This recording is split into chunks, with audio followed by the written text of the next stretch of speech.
어떤 여자 혹은 남자가 우리 가정의 아버지를, 어머니를, 자기 배우자를 넘어뜨리려고 한다.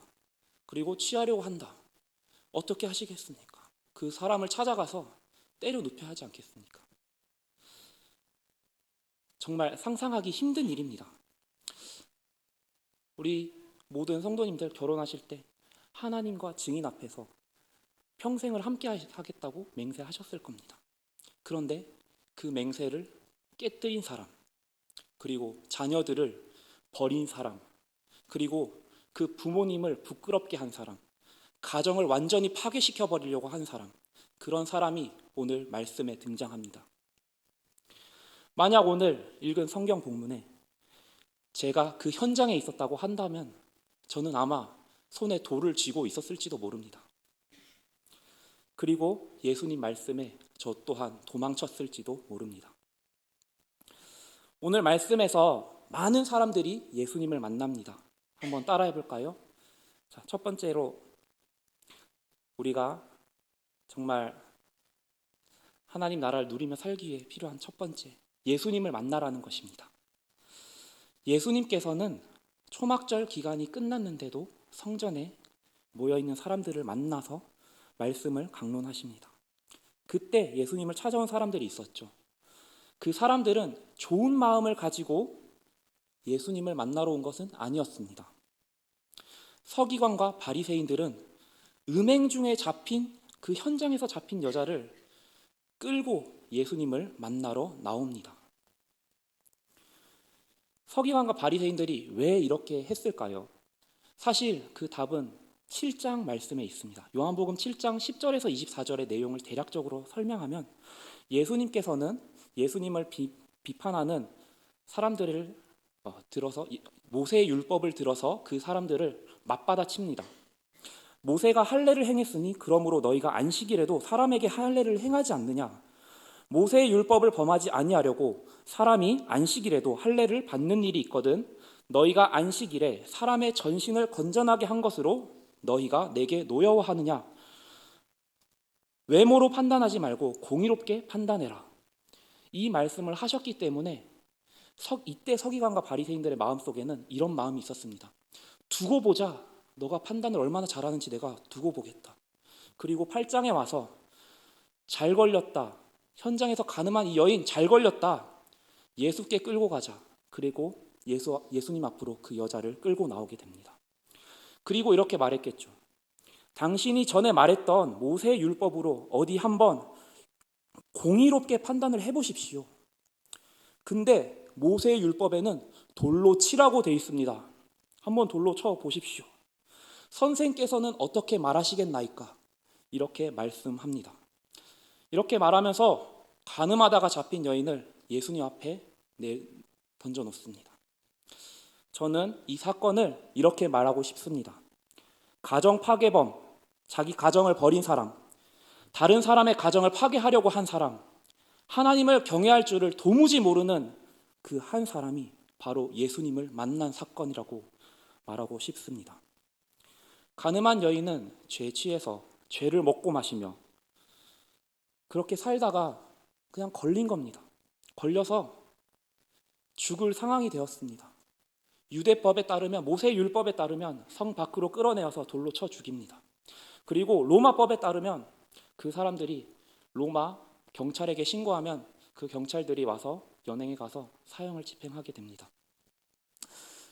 여자는 그 현장에서 잡혀서 어떻게 되었을까요? 아마 정신이 없었을 겁니다. 정신없이 어디론가 끌려 다니다가 결국 나온 곳이 예수님의 앞입니다. 그리고 그 죽어야 하는 상황을 자신도 직감하고 있었을 겁니다. 하지만 그 나온 곳이 하필이면 예수님 앞이었습니다. 예수님 앞에 나왔기 때문에 그 여자는 죽지 않게 되었습니다. 혹시 여러분들 중에 중풍병자가 침상에 누워서 예수님 앞에 나온 그 사건을 기억하시는 분들 계십니까? 그리고 예수님 앞에 나왔을 때 그 믿음을 보시고 그 친구들의 믿음을 보시고 치유한 사건. 혼자 힘으로 아무것도 할 수 없는 환자가 다른 사람 손에 이끌려서 예수님을 만난 사건. 저는 이 가늠한 여인의 사건을 생각하면 침상에 누워 있다가 예수님을 만난 그 사람이 겹쳐 보이곤 합니다. 예수님께서 또한 이 여인을 만나 주셨습니다.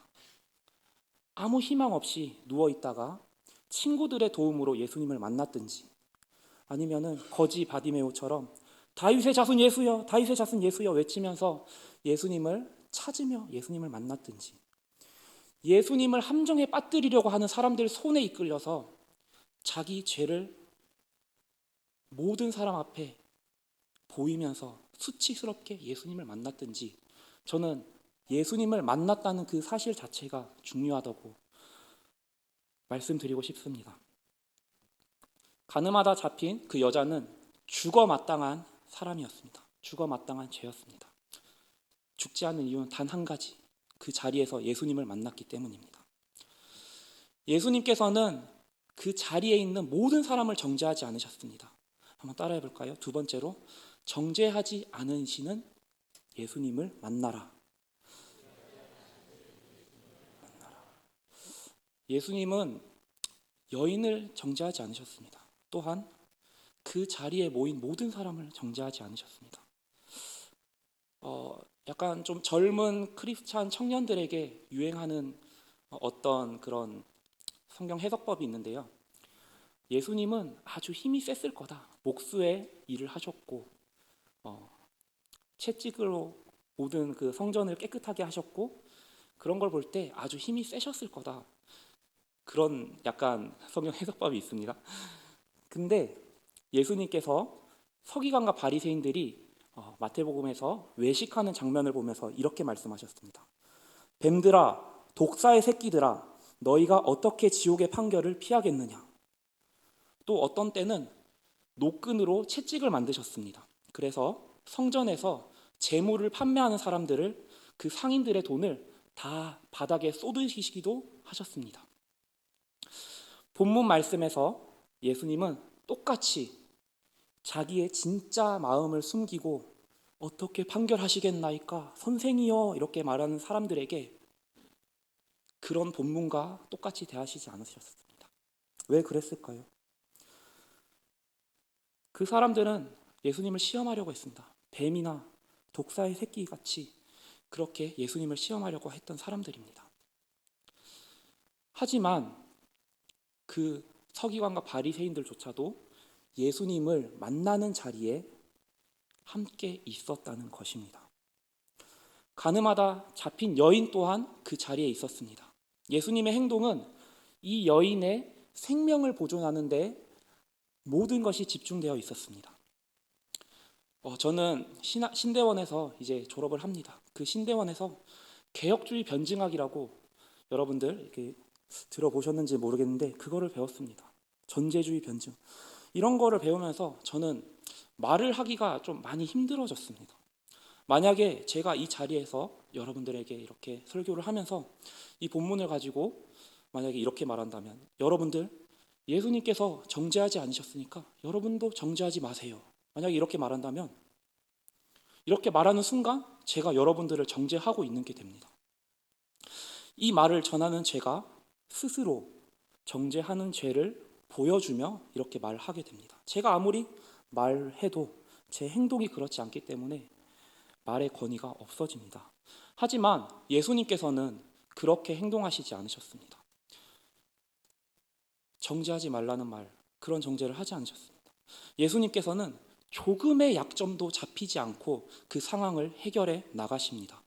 어떻게 말하시냐면은, 너희 중에 죄 없는 자가 먼저 돌로 치라.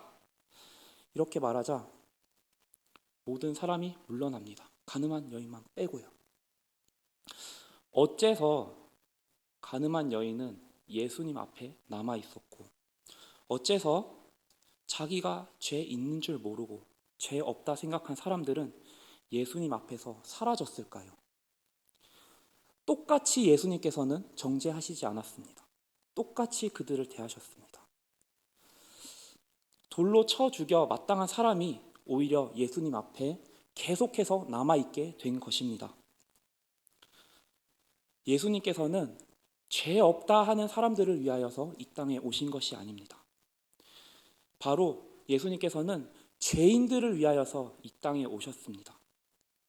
바로 우리 같은 죄인들.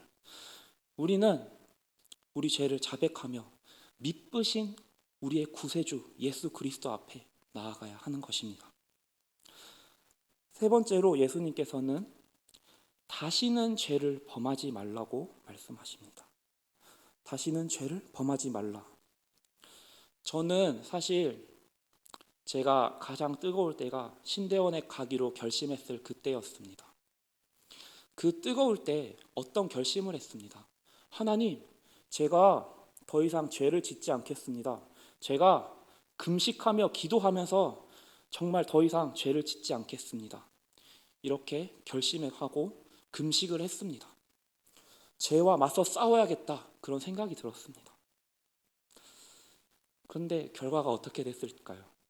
1번 이겼다, 2번 졌다. 답은 졌습니다. 처참하게 졌습니다. 배가 고프면 제정신이 아니게 됩니다. 기도도 열심히 했거든요. 정말 매일매일 새벽부터 가서 새벽에 기도하고 아침 먹고 기도하고 점심 먹고 기도하고 저녁 먹고 기도하고 하루 종일 기도했습니다. 하지만 집에 가서 무너졌습니다. 분노와 짜증에 패배했습니다. 그때 저는 어쩌면 인간의 비참한 상태에 대해서 알게 됐는지도 모릅니다. 예수님을 인격적으로 만났습니다. 죄를 정말로 싫어하고 미워하고 죄 지을까 봐 내 마음속에 불안함이 있고 이 세상의 모든 고통이 죄 때문에 일어난다는 것을 알았을 때 오늘 예수님의 말씀처럼 가서 다시는 죄를 범하지 말아라 라는 그 말씀을 정말 행하려고 결심을 했습니다. 기도를 했습니다. 금식을 했습니다. 정말 죄 짓기 싫었습니다. 죄라는 것을 이렇게 마주하고 보니까 죄라는 것이 너무나 징그럽고 너무나 이렇게 속이 메스꺼리고 토악질 나올 것 같고 내 몸에서 정말 잘라낼 수 있다면 잘라내버리고 싶은 것이 그때 제가 생각한 죄였습니다. 하지만 아무리 금식한다고 해도 기도한다고 해도 그것이 물질로 나오는 것이 아니었기 때문에 저는 그렇게 할 수가 없었습니다. 죄의 존재를 알았지만 내가 싸워서 내가 어떻게 해서 내가 절대로 이길 수 있는 것이 아니구나. 인간은 죄를 알아도 죄의 존재를 알아도 이렇게나 비참한 존재이구나. 죄를 이렇게나 미워할 수 있으면서도 그 죄를 사랑하는 모습을 가지게 되는구나. 결국 나는 그것을 사랑하는 것처럼 행동하는구나. 그것이 결론이었습니다. 그럼 우리에게 필요한 것은 무엇일까요? 예수님께서 말씀하신 다시는 죄를 범하지 말라고 하신 것은 어떻게 하라는 겁니까? 우리의 이런 비참한 상태를 가지고 예수님 앞에 나아가라는 것입니다. 계속해서 우리는 예수님 앞에 나아가기를 힘써야 합니다. 하나님께서 받으시는 예배는 상한 마음과 상한 심령이라고 하셨습니다. 우리가 주일 예배 때마다 목사님을 통해서 듣는 말씀이기도 합니다. 예배의 자리로 나올 수 있다는 그 사실 자체로 우리는 이미 성공한 것입니다. 하지만 만약에 예배의 기쁨을 잃어버린 분들이 계십니까? 먼저 하나님의 율법을 통해서 죄인임을 우리가 스스로 깨달아야 합니다. 내가 죄인입니다. 내가 죄인입니다. 그렇게 고백할 수밖에 없게 되는 것입니다. 인애하신 구세주여 내가 비오니 죄인 오라 하실 때에 날 부르소서. 이 찬양을 부르며 주님, 주님, 내가 죄인인데 왜 나를 부르십니까? 이렇게나 더럽고 추악한 저를 하나님께서 왜 부르십니까? 그렇게 고백하며 정말 기쁨으로 우리가 그런 고백을 할 수밖에 없게 되는 것입니다.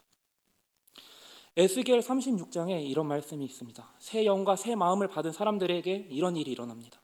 그때 너희가 너희 악한 길과 너희 좋지 못한 행위를 기억하고 너희 모든 죄악과 가증한 일로 말미암아 스스로 밉게 보리라.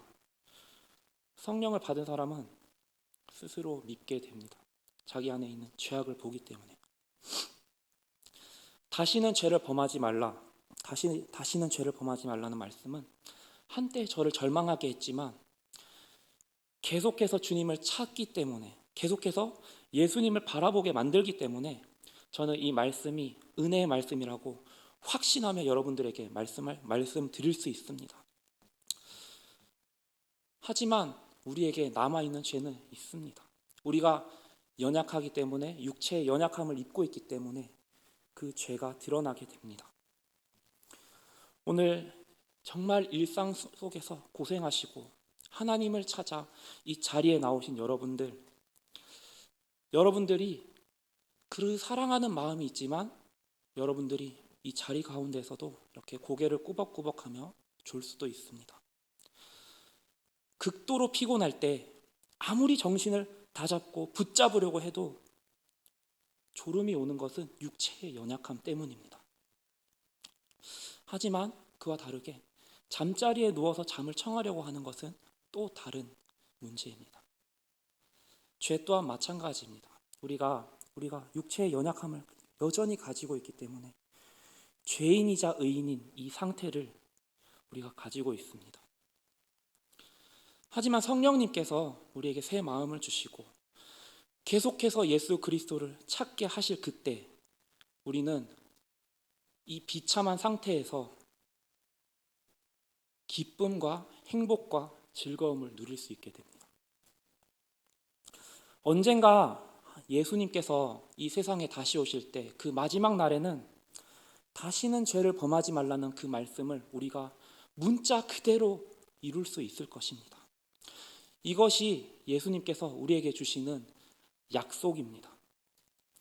저는 고민 끝에 그 찬양을, 인내하신 구세주여, 그 찬양을 마음껏 부를 수 있게 되었습니다.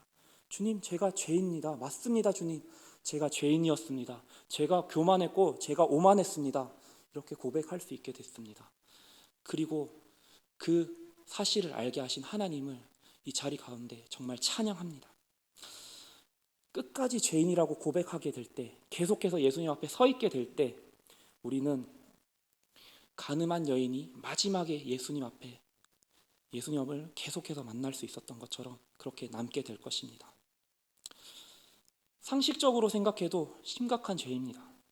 그런 죄를 지은 이 여인이 죽지 않은 이유 단 한 가지입니다. 예수님 때문입니다. 잡혔을 때 성벽에 끌려나가거나 로마 경찰에 신고당하면 죽는 운명이었습니다. 근데 왜 죽지 않았습니까? 서기관과 바리새인들이 예수님을 시험하려고 그 여인을 데리고 왔기 때문입니다. 여인의 죄는 가볍지 않았습니다. 죽어 마땅해야 했습니다. 그런데 그 여인을 끌고 나온 것이 예수님 앞이었다는 것입니다. 오늘 말씀의 결론을 내리려고 합니다. 예수님과의 만남은 이렇게 찾아오기도 합니다. 오늘 설교 제목이 예수님 만남입니다. 완벽한 문장이 아니죠. 오늘 이 여인은 예수님을 만납니다. 예수님은 사실 감람산에서 기도하시고 이 여인을 만나시기 위해서 내려오신 것입니다. 그리고 그 성전에서 사람들을 가르치시며 그 여인을 서기관과 바리새인들이 데려오기까지 계속해서 기다리셨습니다. 하나님이신 예수님께서 그 여인을 만나주셨고 인간인 그 여인은 예수님을 만나게 된 것입니다. 아마 저는 예전에 머리로만 예수님을 알았을 때 그때는 손에 돌을 쥐고 아마 예수님을 만났을 것입니다. 근데 멀찍이 서서 돌을 던질 자세를 취하고 있는 상태로 만났을 것입니다. 그러나 성령님께서 저에게 새 마음을 주시고 새 영을 부어주셨을 때 저의 죄를 보게 되었을 때 그 죄가 너무나 싫고 밉고 제 상태를 알게 되었을 때 똑같이 그 자리에 계신 예수님을 다른 상태로 만났습니다. 그때 저는 더 이상 예수님을 떠나지 않을 수 있게 된 것입니다. 우리가 죄인의 입장에서 예수님 앞에 나아가야 하는 이유입니다. 오늘 예수님 앞에 나오신 저를 포함한 모든 분들, 그 죄를 마주하시고 바라보시기 바랍니다. 죄를 가지고 예수님 앞에 나아오시기 바랍니다. 그때 우리의 상태의 비참함이 아니라 오염된 그대로 정말 내가 어떻게 할 수 없음에 분노하고 비참해하고 답답해하는 것이 아니라 구세주께서 죄인을 위하여서 그 죄의 값을 치르시고 은혜로 깨끗하게 하여 주시고 하나님의 율법을 사랑할 수 있게 하여 주시고 그 율법을 묵상함으로 기뻐하게 하여 주신 그 은혜를 누리시길 바랍니다. 하나님을 닮아가는 은혜를 누리시길 바랍니다. 정죄받을 우리에게 쏟아질 하나님의 그 모든 공의가 우리의 구세주이신 예수님께서 다 받으셨습니다. 오늘 찬송 부를 텐데요. 예수 피를 힘입어 라는 찬송을 부를 때 우리의 사망을 대신해서 갚아주신 예수 그리스도를 생각하며 하나님의 은혜를 누리며 우리 행복한 마음으로 함께 찬양했으면 좋겠습니다.